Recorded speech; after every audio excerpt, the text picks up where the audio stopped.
Hey, it's John-Marc, and I want to share with you some exciting things about my history. What I'm going to be sharing in this video is a montage of art and illustration that I have created maybe over 40 years. Believe it or not, over 40 years I've been an artist. Not just a cartoonist, not just a photographer, and not just as a graphic designer and animator and technical individual, tech guru. I love art. Anything dealing with art I've done and worked for such companies like Warner Brothers, Disney, Marvel, AT&T, food stores, food manufacturer.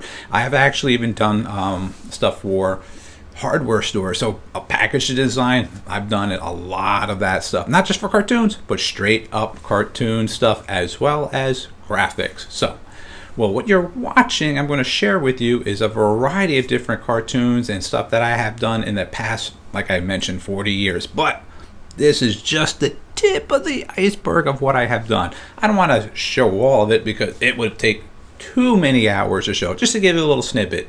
So what you're going to see here in these videos is actually illustrations, pencil drawing, some traditional inking, as well as some airbrushing, and some also drawing on the computer, pencil, inking, and airbrushing all on the computer as well. So enjoy what you're going to be watching, and I am hoping that you take home from some of the techniques that I have and you get inspired to become a better artist and learn a variety of different techniques like watercolors, as I mentioned, airbrush. Traditionally, pencil is way better sketching, sketch, as I can use using your imagination, as I always want to let you guys know. So enjoy the video, and thanks for watching it.